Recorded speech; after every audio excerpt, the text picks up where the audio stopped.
é a minha dor. Tua alegria é a minha também. Por tua vitória eu vibrarei, e em teu fracasso te reerguerei.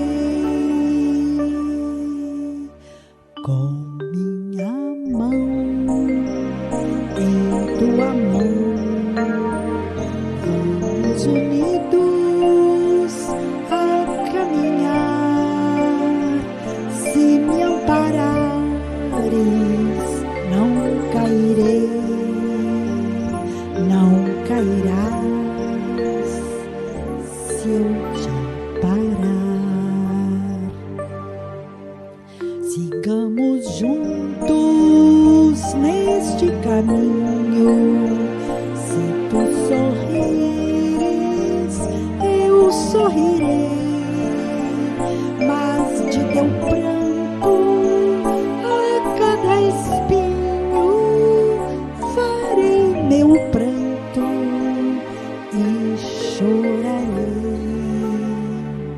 E na verdade, nesta subida em meu Calvário e em tua cruz, se vamos juntos, nos apoiamos e recebemos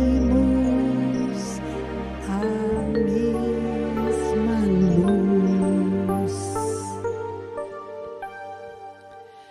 Quando a esperança em te cantar, contigo em coro também cantarei. Mas se a tristeza te dominar, de esperança eu te falarei. Com tua mão em minha mão, será difícil esmorecer. Juntos faremos uma oração e bem mais fácil será vencer. Sigamos juntos, eis que amanhece, o sol não tarda a ressurgir.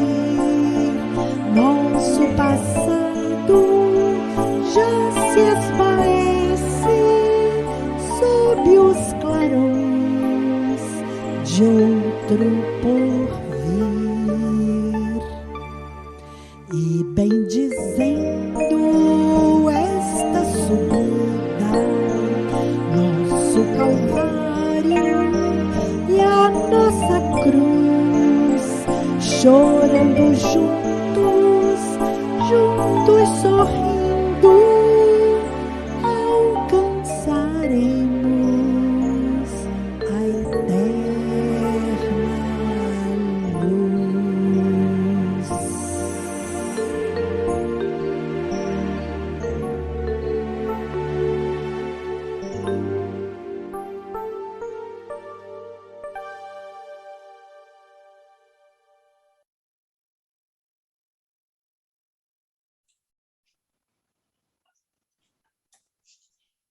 Sejam todos muito bem-vindos.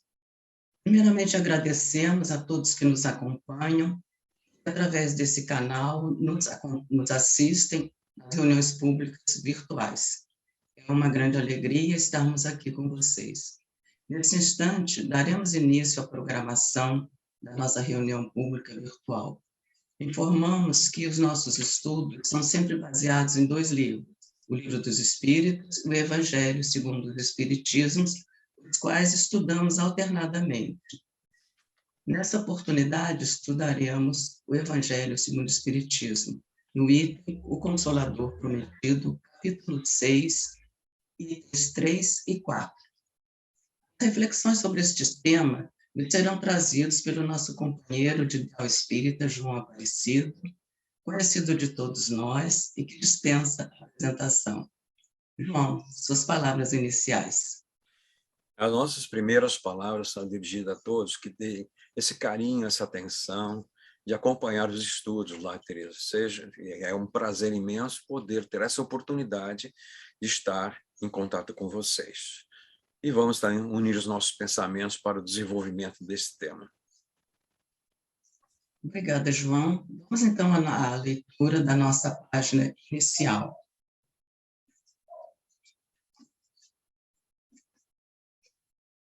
Advento do Espírito da Verdade.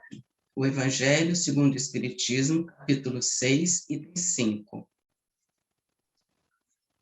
Venho como outrora os transviados filhos de Israel, trazer-vos a verdade e dissipar as trevas. Escutai-me. O Espiritismo, como fez antigamente a minha palavra, tem de lembrar aos incrédulos que acima deles reina a imutável verdade, o Deus bom, o Deus grande, que faz germine as plantas e se levantem as ondas. Revelei a doutrina divinal. Como um ceifeiro, reuni em feixes o bem esparso no seio da humanidade e disse: vinde a mim, todos vós que sofreis. Mas, ingratos, os homens afastaram-se do caminho reto e largo que conduz ao reino do meu Pai e enveredaram pelas ásperas sendas da impiedade.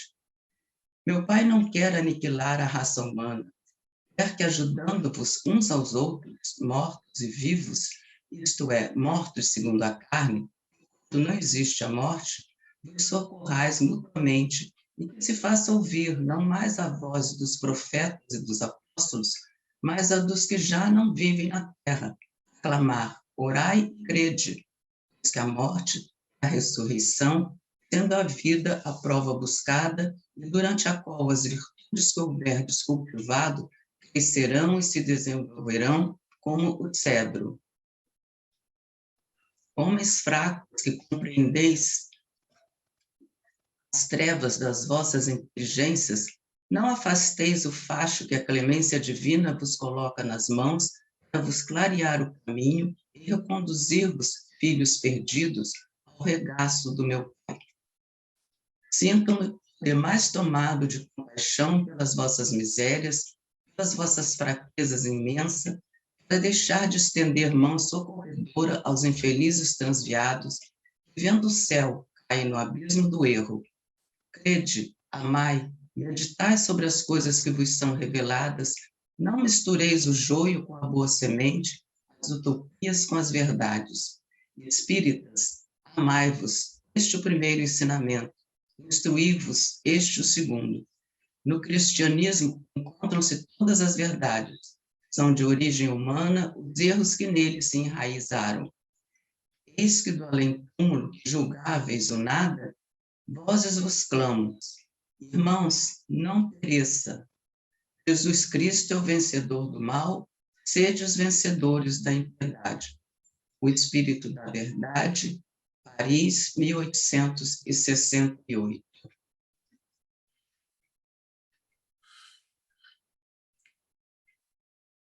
Após essa leitura, vamos então unir os nossos pensamentos na doce figura de Jesus e nos dirigindo a Ele, vamos dizer: Senhor, Mestre querido, aqui estamos reunidos em teu nome neste momento, Senhor, procurando conhecer um pouco mais, recordar os teus ensinamentos. Permite, Senhor, que os mensageiros desta casa estejam conosco, nos auxiliando no entendimento do estudo que nos vai ser trazido hoje, e que possam também inspirar o nosso companheiro João Aparecido, para que ele possa trazer e compartilhar conosco os seus conhecimentos, frutos de tantos anos de dedicação à doutrina espírita. Fica conosco, Senhor, e que assim possamos iniciar os estudos deste momento. Graças a Deus. Bom, a palavra é sua. Então, vamos dar conta do recado, passando a informação, pela estrutura do planejamento, a área de estudos doutrinário, nós estamos, nessa oportunidade, fechando o ciclo de palestras do ano de 2021. A partir da próxima segunda-feira, nós entraremos exatamente na transição para o advento do Natal. As palestras de dezembro, todas elas serão com um tema central, o Natal. Então, como nesse período de transição, nada melhor da gente fazer uma recordação desse capítulo do Evangelho, onde nos fala sobre o Cristo Consolador, que é o capítulo 6, como a Aninha já divulgou. Nesta situação, nós vamos ver várias abordagens muito significativas que nos trazem consolo, conforto, entendimento e cobrando, consequentemente, uma ação de implementação nisso na nossa vida. Então, a vinda de Jesus à Terra foi anunciada durante séculos e séculos pelos profetas da Antiguidade. Quando ele veio, assim está no Novo Testamento, não o reconheceram. Porque, é óbvio, a expectativa seria que viesse com todo o poder, que viesse com uma estrutura realmente de ostentação, como era característica de todos os dominadores da época. Mas ele não veio para ser mais um dominador ou simplesmente um rei para reinar. A função dele como o espírito crístico, que é o condutor, o responsável da formação do nosso planeta, vem para mudar exatamente o aspecto moral de todos os espíritos habitados, ser uma nova fase de vivência, implantar o reino de Deus na face da Terra. É óbvio que essa implantação não seria de uma hora para outra. Veio lançar as sementes. E o lançamento dessas sementes não poderia ser somente palavras escritas. Isso já tinha o Velho Testamento. Então, vamos ver, já existiu o Pentateuco mosaico. Então, o povo, considerado eleito, não necessitava mais de livros, de coisas escritas. Precisava, sim, de alguém que viesse, como ele diz, inscrever nas almas. Então, quando ele faz a seleção do seu colégio apostólico, ele não se preocupa, tanto que não deixa nada escrito, mas deixa tudo inscrito nas almas dos seus discípulos. Como assim? Quando está inscrito na alma, isto faz sentido, uma expressão popular muito conhecida, e os autores espirituais usam com frequência. A palavra pode convencer, é a força do argumento, mas somente o exemplo arrasta. Então, para que o exemplo possa arrastar, aqueles ensinamentos teriam que ser vivenciados, e ele estimula isso na vivência dos discípulos. Como sabemos, eram pescadores simples.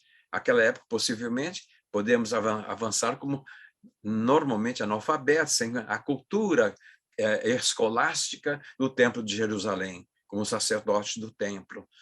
Então, os fariseus, etc. Mas, dentro desse aspecto, ele seleciona os mais simples, porque conhecendo a alma humana, ele sentia exatamente que dentro dessa simplicidade, sem ser tocado pelos vilões dos nossos vícios e paixões, seriam também mais singelos, com a exemplo da criança. Então, ele trabalha a alma humana dessas criaturas simples, no trato, na lida, da pesca singela, é o material que ele pode realmente manusear em termos de instrução e exemplificação para que ele pudesse entender. Então, nós podemos observar que, nesse sentido, ele passa com seus discípulos um período considerável, mas quando estava terminando o seu messianato, não é missionário, então não é uma missão, então ele é o Messias, então identificamos como sendo messianato, ele diz, já como preparando a despedida, dizendo, eu vou para meu Pai, porém não vos deixarei órfãos. Se me amardes e guardardes meus ensinos, eu rogarei a meu Pai, e ele vos enviará um outro Consolador, o Espírito de verdade, que repetirá o que vos tenho dito, e vos falará de muito mais, que por ora não podeis suportar, e ficará convosco por todos sempre. Então, e esse diálogo de Jesus, os discípulos basicamente sentiram que ele iria deixar a companhia. Mas quando ele fala de ir para a casa do Pai e vir buscá-lo, ainda isso havia alguma insegurança.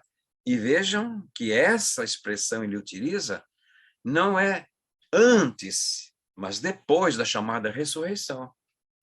A ressurreição de Jesus é algo que marcou muito para a sedimentação dos ensinos inscritos na alma. Porque ele veio dizer, eu vim para que tenhas vida, vida e abundância. É óbvio que ele não está falando em termos da pluralidade das existências materiais. Isso nós temos em abundância. Vamos reencarnar tantas vezes quanto forem necessárias até atingir o nosso aprimoramento. E não precisemos mais das existências corporais. Mas essa abundância, ele se referia que não existe a morte para a alma. Não existe a morte para o espírito, que encarnado chama-se alma. Nesse sentido que entendemos essa abundância, a imortalidade. Quando ele fala nisto, haveria necessidade dele exemplificar. Quando crucificam-no, os discípulos tinham expectativa, ele vai ressuscitar. Ele falou que vai voltar. E a confusão entre esse termo aí, o mesmo termo, significando dois sentidos, como é comum alguns vocábulos da cultura judaica, essa ressurreição, segundo o nosso entendimento, na atualidade, seria a volta dele no mesmo corpo, esse corpo que foi crucificado. Mas ele também deixou bem implícito nos seus ensinamentos: não vim destruir as leis, mas dar-lhe cumprimento.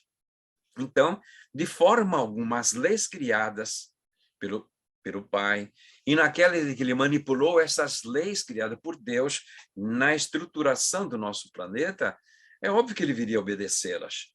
Então, só exemplificando como ele obedeceu religiosamente às leis divinas. Na passagem de Lázaro, por exemplo, da filha de Jairo, o filho da viúva de Naim, nessas três passagens históricas do Novo Testamento, é chamado assim: ele ressuscitou Lázaro, ele ressuscitou a filha de Jairo, ele ressuscitou o filho da viúva de Naim. Baseado nas palavras de que ele não veio derrogar as leis, se ele fizesse retornar o espírito, ou a alma, num corpo que havia morrido, a alma ser separado do corpo, ele estaria retrogradando. Ele estaria realmente desrespeitando uma lei divina. Porque na lei biológica, quando ocorre o fenômeno da morte, não há possibilidade de reorganizar mais esse corpo. Ou seja, o espírito se desligou do corpo, não existe mais contato da alma com o corpo, ele se desligou célula a célula do corpo que ele organizou, não existe processo mais que religue essa alma a este corpo já em processo de extinção. É uma lei biológica. Porém, enquanto não há esse finalmente desenlace do perispírito que ligado ao corpo, entra hoje, conhecidíssimo na ciência, a EQM, experiência de quase morte. Quantas experiências dessas existem hoje na ilustração para que possamos entender? Experiência de quase morte, não ocorreu a morte. Se ocorrer a morte física, biológica, não existirá mais um retorno. Isso seria ressuscitar. E a expectativa era que ele voltasse com esse corpo. Mas ele foi muito claro, já na sexta-feira, ou próximo da sexta-feira, ele dizendo aos discípulos, próximo ao Templo de Jerusalém: destruam esse templo e em 3 dias eu edificarei outro. Eles olharam para o Templo de Jerusalém, olharam para Jesus, não entenderam o que ele estava dizendo ali. Então, ele denomina o quê? O corpo físico como sendo o templo da alma. Entenderam assim? Destruam este corpo, em 3 dias eu edificarei outro. E foi o que aconteceu. Ele foi crucificado, destruíram o corpo físico, ele não desobedeceu, não transgrediu a lei biológica, nenhuma das leis divinas, fizeram o sepultamento lá no sepulcro, chamação de sepulcro. No domingo de Páscoa, ele ressurge. A palavra ressuscitar não encaixa-se bem, porque não é aquele corpo de carne, mas ele ressurge num novo corpo. E é tanto patente este ressurgimento dele, que, no primeiro passo, os discípulos têm dificuldade de reconhecê-lo. Maria de Magdala, quando está diante dele, conversa com ele e não identifica de pronto. Alguma coisa diferente haveria nesse corpo que ela está vendo. E ela, então, se levanta no ímpeto, como que fosse abraçá-lo. Não me toques, porque eu não fui ao Pai. Com toda certeza, se ela o tocasse, não encontraria consistência. Ali havia um fenômeno visual, mas não havia o princípio da materialização do espírito. Então, ele não estava tangível, estava visível, mas não tangível. Vamos ver os discípulos no caminho de Emaús, conversam com um forasteiro, e esse forasteiro acompanha-os até Emaús, convida-no para ceiar, ele aceita, e estão dialogando. E aí ele pergunta nesse caminho ainda sobre o que eles estavam conversando. Eles dizem, de que planeta você é? Porque em toda a Jerusalém não se fala outra coisa sobre a ressurreição do nosso mestre. Então, durante a ceia, vejam lá, ele está junto desses dois discípulos. Quando ele apanha do pão e parte o pão, é um gesto simbólico da última ceia que eles realmente saborearam com Jesus, chamada Santa Ceia. O mesmo gesto. Por esse gesto, ele diz, mas mestre! E aí ele dilui. Então, nessas passagens, vamos observar que ele veio exatamente, no seu messianato, desenvolver a boa nova em duas vertentes. A primeira vertente, ele vem realmente resgatar aquele ensinamento básico do Velho Testamento, do primeiro mandamento, amarás a Deus. Então, ele vem trazer o quê? Resgatar a lição, o ensinamento desse sentimento, amor. Amar a Deus e o próximo como a si mesmo. E a vida dele, nesses ministérios dele, foi exatamente exemplificando como amar o próximo, como amar a Deus. A outra vertente da Boa Nova, ele vem exatamente dar um golpe de misericórdia na morte. Então, ele vem dar exatamente, fala da imortalidade, fala da abundância de vidas e vai testemunhar isto como? Crucificam-no, tiram-no da cruz, levam ao sepulcro. No domingo de Páscoa, ele ressurge com um novo corpo. Ou seja, o corpo perece, é matéria, pertence ao mundo material.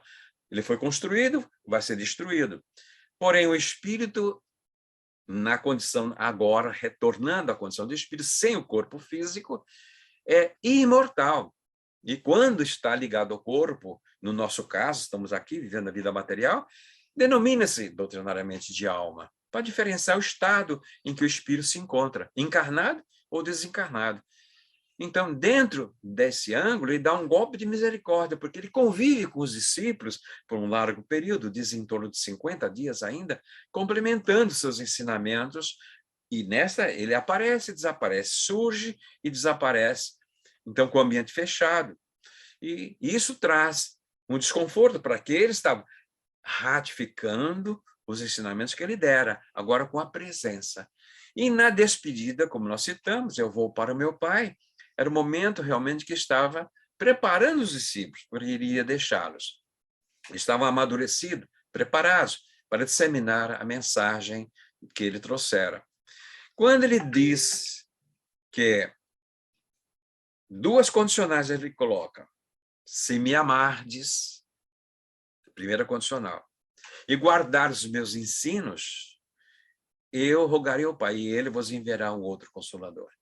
Então, como ele enviou o Consolador, chegamos à conclusão que os discípulos deram testemunho de amor a Jesus.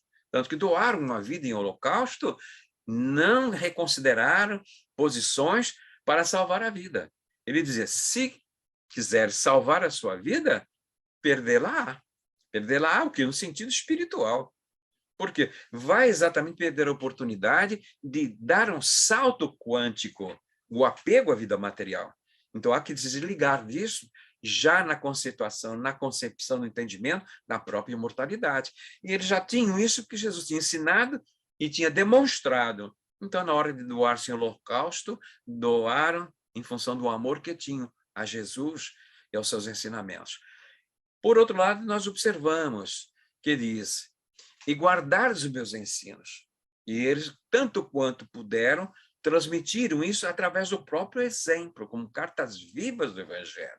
E vieram a função de Mateus e outros, João, Lucas, que vieram e registraram ali essas passagens, dando origem aos evangelhos. E esses ensinamentos pelo evangelho chegam até os nossos dias. Mas Jesus tinha conhecimento também, que onde o homem toca, ele transforma, ele modifica. E tudo que é escrito está sujeito ao quê? A uma outra interpretação, modificação e desnaturar o sentido original.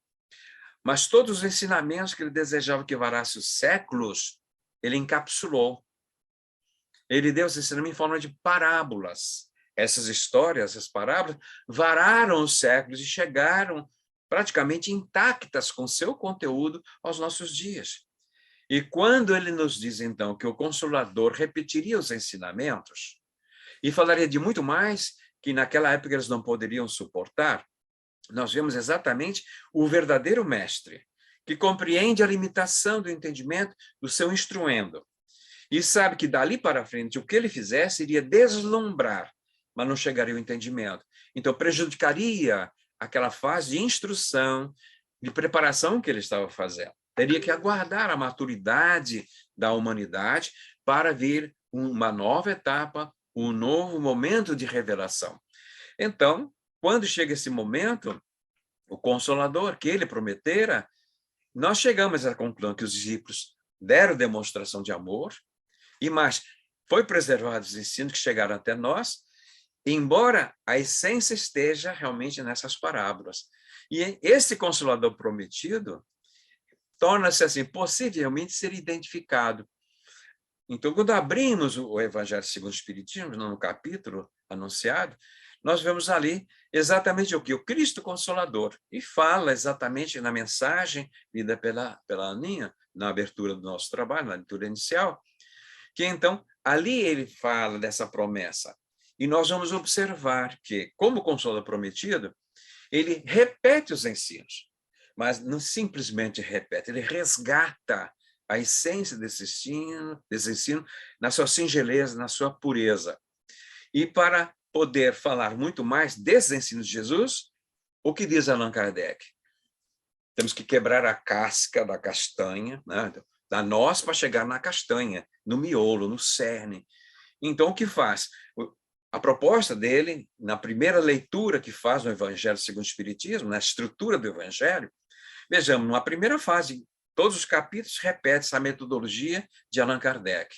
A primeira citação é transcrição dos itens do Novo Testamento, como Jesus disse, como os apóstolos ali anotaram. Então, está pegando o quê? A essência dos ensinamentos de Jesus.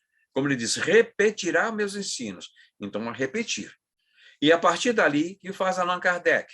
Ele quebra a casca. O que ele quebra a casca? A segunda parte dos capítulos do Evangelho, Allan Kardec faz a interpretação daquelas passagens.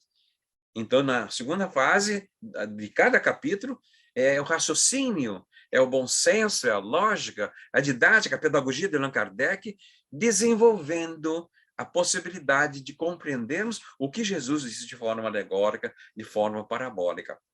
E não para aí, mas ele tem um objetivo. Ele diz que seria exatamente para que nós tivéssemos uma vida em abundância. Essa vida em abundância, ela já ocorrerá naturalmente, mesmo na nossa ignorância, como vem ocorrendo. Mas se nós tivermos consciência dessa abundância, nós vamos fazer uso do conteúdo desta castanha, assim, que Allan Kardec quebrou a casca e revelou a sua essência. De que forma? Colocando na nossa vida.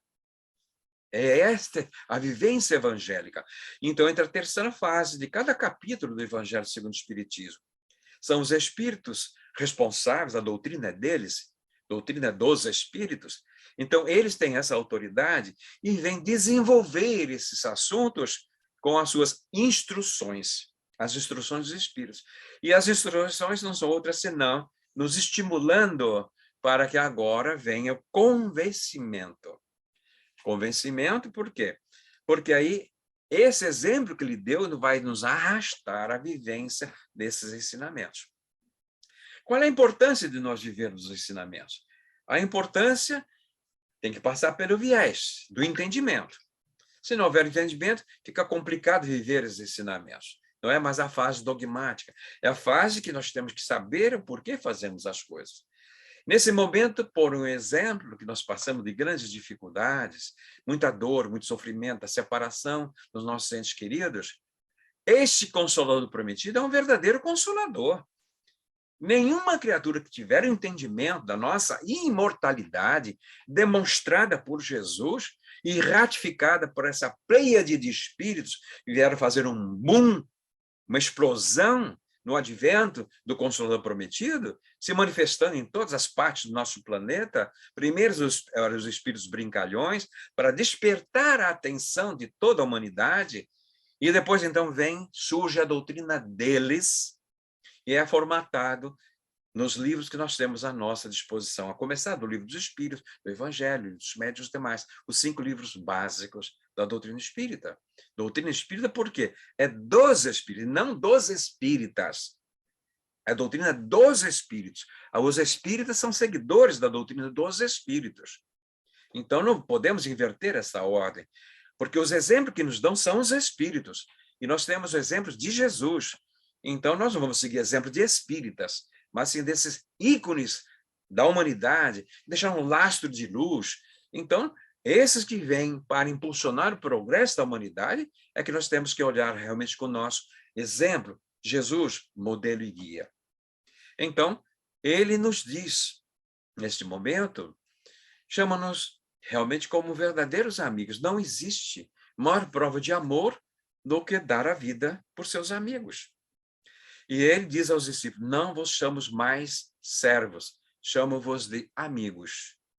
Porque tudo o que eu sei já vos ensinei. E não existe maior prova do que dar a vida por seus amigos.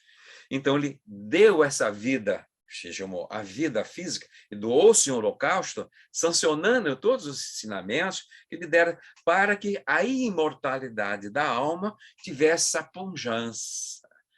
E vejamos, nós tivemos dificuldade nesse período todo de entender a grandeza de Jesus através dos seus ensinamentos. Houve a necessidade de doar-se em holocausto e ele passou a ser adorado durante séculos e séculos, o Cristo crucificado, que morreu na cruz para nos salvar, para libertar dos nossos pecados. Sim, libertar dos nossos pecados, mas não é ele que vai libertar, somos nós que temos que nos libertar dos nossos pecados. Como? Através dos ensinamentos que ele nos legou. Agora é a fase da conscientização, porque ele também garante. Eu sou o caminho, a verdade e a vida. E ninguém vem ao Pai a não ser por mim. Então, ele está de braços abertos. E ele também convida.